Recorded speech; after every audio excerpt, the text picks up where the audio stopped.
more. Tell me what's going on for you and how could I help?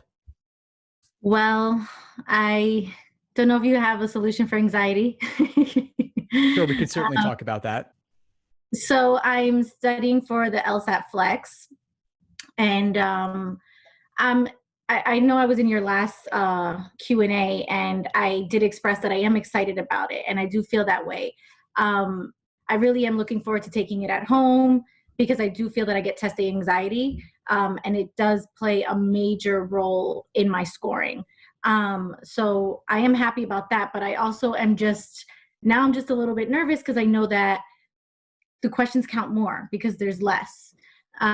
So I find myself kind of just staying at the same scoring and kind of not jumping over that hurdle just to get a couple points higher.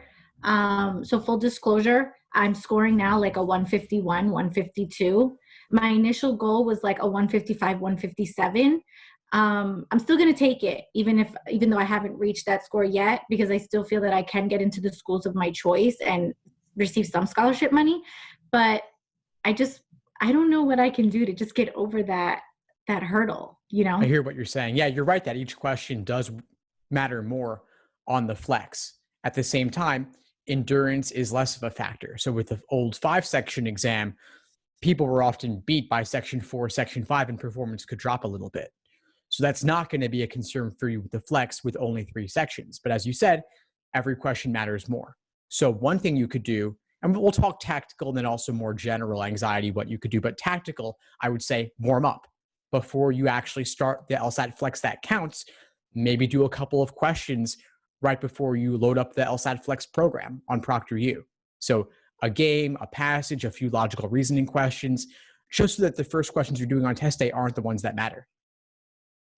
Got it. That's a great idea. Because I do find myself needing the first couple questions sometimes to just get into the groove a little bit, Yeah, exactly. So do those on your own before you hit start. Okay. Another thing is to remember that while the LSAT as a whole is incredibly important, no one particular test day will make or break you.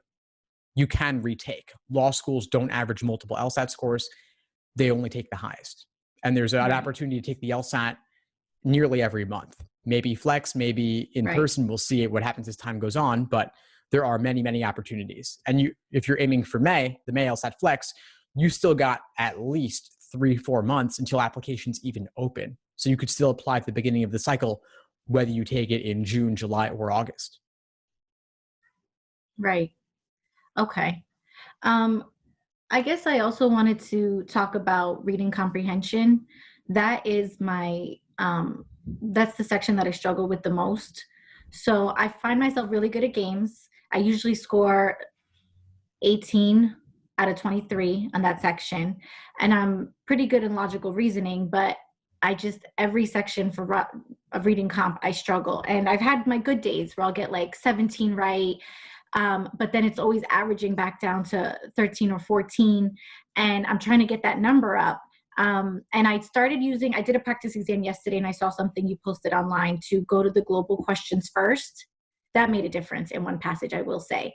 It was so much easier to flow through instead of stopping, checking one section, and then going back to a global question. So I did like that, but I think my issue is just kind of, I guess, remembering everything I read, if that makes sense. I find myself trying to read faster. And again, I've gotten better, but I don't know what I can do to take it to the next level. Yeah, sure. Well, I'm glad the technique with the question approach order helped, because that is a big one.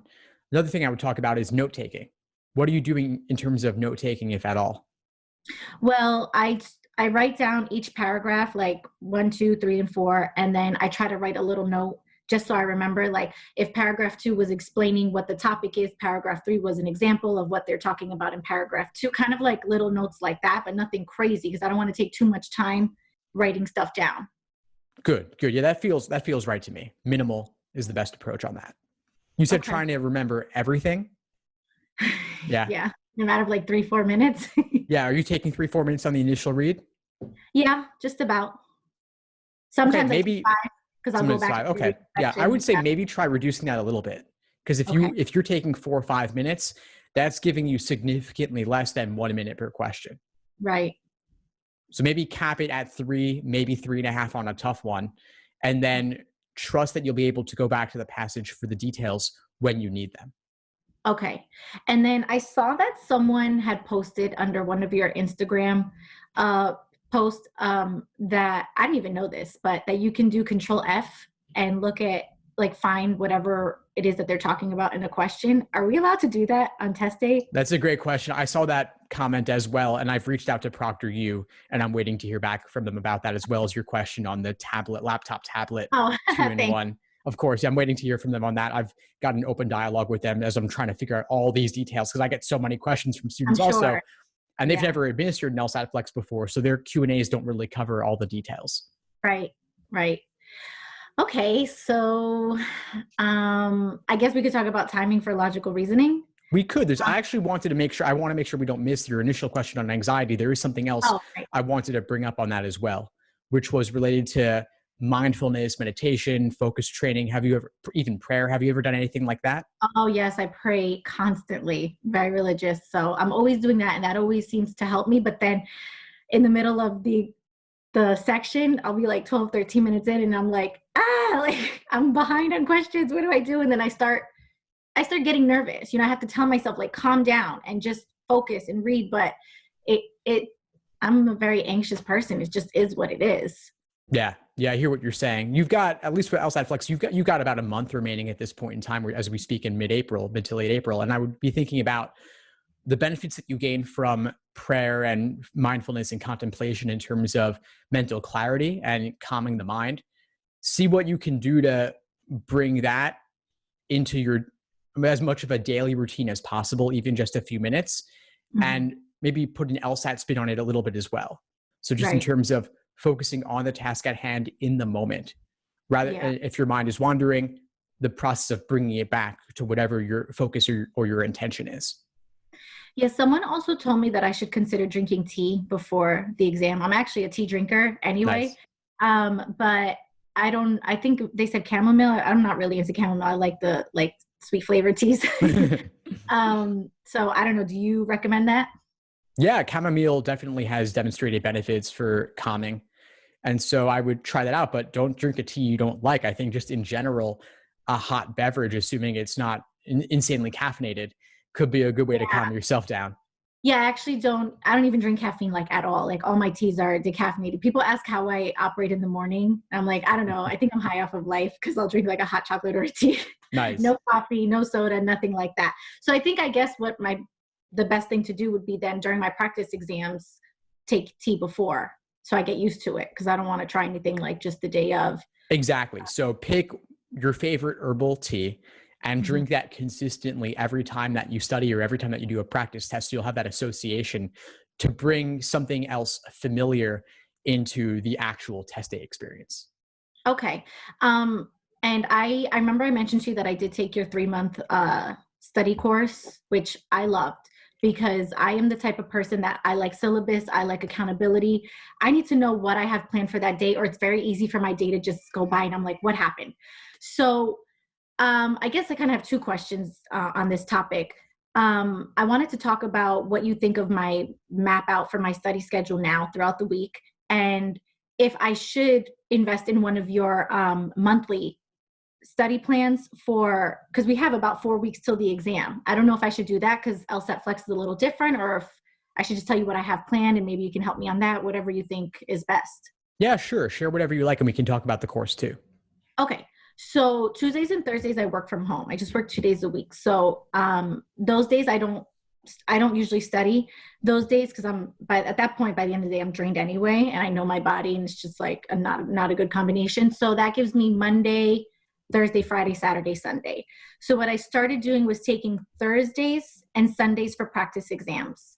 So that gives me Friday for review and additional prep, Saturday for prep, Sunday for exam, Monday for review, some prep, work Tuesday, Wednesday, and the cycle continues. Awesome. I love it. And I love the details of what you've done, but I also love the fact that there simply is that level of detail. To some extent, the specifics don't even matter that much, whether you do a practice test on Friday or Tuesday or Wednesday or whatever. But the idea that there's a mix of taking exams and reviewing them, some days Mhm. are heavier, some days are lighter. All of that sounds great to me. Okay, awesome. And then the days that I do prep, I saw someone posted on your page on Facebook that they're taking 3 hours a day, 1 hour for reading comp, 1 hour for logic games, and 1 hour for logical reasoning. I still find myself, because I finished your study guide, I don't know if that's the right approach. Like, again, I like structure. I like to know what I should be doing. So I don't know if you think that's a good approach. Well, I think the approach that you laid out already earlier Hmm. works better for you, most likely. In fact, because you've already worked through my general study plans, you've already got the foundation, and you're now at that later stage of the study plan where it's more about doing timed exams and reviewing them. Okay. So then I think that a good approach for me is doing like the layout that I told you, but like the days that I don't have a practice exam, maybe do a couple of time sections. So I can obviously stay in the groove of how the test goes, and don't get like too off track, and stay on track with timing. Yeah, and I think that's actually easier for you now as well with the LSAT Flex because the timed exams are not as long. You're not doing 5 sections, you're doing 3. I Thank don't God. typically like, yeah, exactly. It's much more pleasant experience for most people, I would Yes. think. So if you're doing a timed exam Tuesday and then with 3 sections, then you're reviewing it on Wednesday and doing a single section also, that's Mhm. fine. I don't think that you necessarily need to do a timed section every day. But if you have the time in in your schedule and you're not going to burn out as a result of it, I'm Mhm. perfectly fine with that. Okay. And when I was taking my practice exam yesterday, there was a group of people outside just kind of having their own little party. Outside your uh, house? yeah. And I guess someone called the cops because they weren't supposed to. They were like hugging and dancing, and Wow. like, we're supposed to be in quarantine. Hmm. Um, it was actually outside my sister's apartment. So we're all quarantined at my mom's house. And then I go to my sister's apartment to study because it's peace and quiet. And then I come back. So I'm just going back and forth to two places. Um, and I guess it was so bad that I had to even pause the exam a couple times. And I know I can't do that test day. So do you know if that happens test day? Can I say something to the proctor like I need a minute? Or I don't know if that's a stretch, but it Yeah, was of really course. I bad. would imagine that if that happened on your test day, you would probably end up you'd have to either try to forge ahead ignoring it, which obviously could impact your performance, or they could just cancel that exam and let you retake it in the future, unfortunately. So Yeah, I don't want I would aim to schedule your LSAT Flex for a time that you expect there to be no nobody. distractions. And so if people aren't partying at 10 in the morning, take it at 10 in the morning. If they're going to be partying at 8 p.m. or later, don't schedule it for in the evening. Yeah, I was thinking for hopefully if it's available late morning, like or early afternoon, like 12:30, kind of what it was supposed to be anyway for my Yeah, mark exam. So I figured hopefully people are not, I don't know. I just hope nobody's of outside. course. No, I hope not as well. I suspect that they will have a morning time, an afternoon time, Mhm. and maybe fingers crossed an evening time also, just to give people more options. And if, as long as they have the proctors available, I don't see why they couldn't do that. Now, Right, to right. circle back to the question about the course in the final month, if you're looking for that level of support, that's certainly an option for you. And it'll give you the opportunity to focus on your foundation, any weak areas you have, but also benefit from my live classes and Q&As and group coaching program as well. And so all of that is available to you. And I've been doing nothing but creating material around the LSAT Flex since it was announced. And so I've added the appropriate updates throughout the course. Obviously, the content of the exam has not changed, just the format in which it's delivered. But just as I updated my course for when it went from paper to digital, I'm also updating it for the LSAT Flex also. And we'll also be co-creating it through the classes and through the group coaching too. Nice. Okay, so then maybe I should do that just so I have accountability. And I think it's just, even though I laid it out for you, I still want to know that what I'm doing, it's right or it makes sense. I don't want to do prep that won't benefit me, or it's just a waste of time, or it doesn't go with the help that I need, That's always been my issue with self-studying. I've taken prep courses, and then there's homework and stuff, but once the course is over and I'm still studying, I'm like, what do I do? So for a while before I found you, I was just, okay, today I'm going to do some games, and tomorrow I'll do reading comp, and I'll do a mix of logical reasoning questions with that, and I guess that's enough. I don't know what's really appropriate, so I think I will consider that for the structure. Awesome. Great. Well, if it's the right move for you, of course, I'll be glad to help. Now, before we sign off, I want to know, I want to cover your question that you had on logical reasoning, because you mentioned something there too. Oh, right, right. Well, I guess just my timing. Yesterday, I got to 21 questions out of 25. I remember the days when I used to get to like 14 when I first started. But now I usually get to I would say about 19. 21 is a good day. I don't know if there's any tips on, without losing my progress, on, I guess, just moving faster without getting the question wrong. I know that's a tough question. Moving faster without getting the question wrong. Well, one thing to keep in mind is that logical reasoning is in an increasing order of difficulty, right? So the first 10 are easier than the last 10. Mhm. That means on the first 10, don't second guess yourself. Go with your gut. Those typically are as easy as they seem. And if you can move through those pretty quickly, you can build up a time bank to apply to the tougher questions later in the section. Okay, so you're saying questions 11 all the way to the end are more difficult. Yeah, it's increasing in average difficulty level along the way. And so on average, question 17 is going to be harder than question number 5 Got it. overall. Okay. And it's not a perfect order of difficulty, but generally goes that way. There was a prep course that I took a while ago, and unfortunately, I heard bad things about it after I took the class. But one thing they said was go 1 through 10, which I don't do this anymore, but go to questions 1 through, actually, I'm sorry, 1 through 12, then go back from 25 to, I don't know, just work your way backwards, because they're saying the ending questions will be easier. But I just stopped doing it. I don't know why. I didn't feel like it was really doing anything for me. So you don't think that the ending questions are easier? I don't agree with the approach, because for most people, because to go out of order to that extent and to work backwards is contrary to how we typically like to go about things. Right.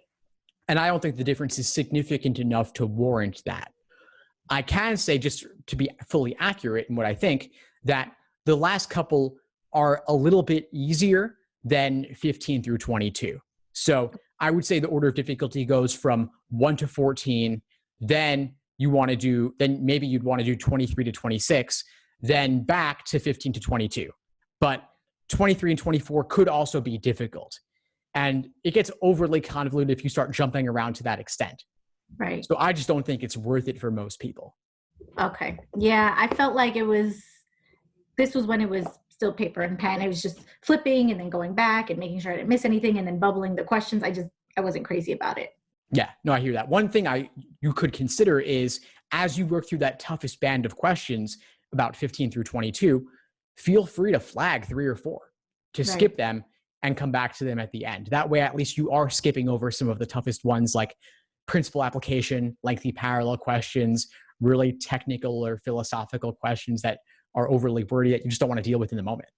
Right, right. Okay. I'm going to try that on my practice exam this week. I'll leave a comment and let you know how it goes. Awesome. Yeah, definitely. Please do. It's been nice to have you on Instagram and in the Facebook community as well.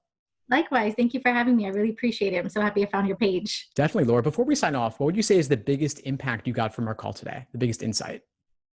I think just having someone take the time to hear my concerns. That's always nice. And really taking the time to literally answer every single question. I really do appreciate that. You don't always find that.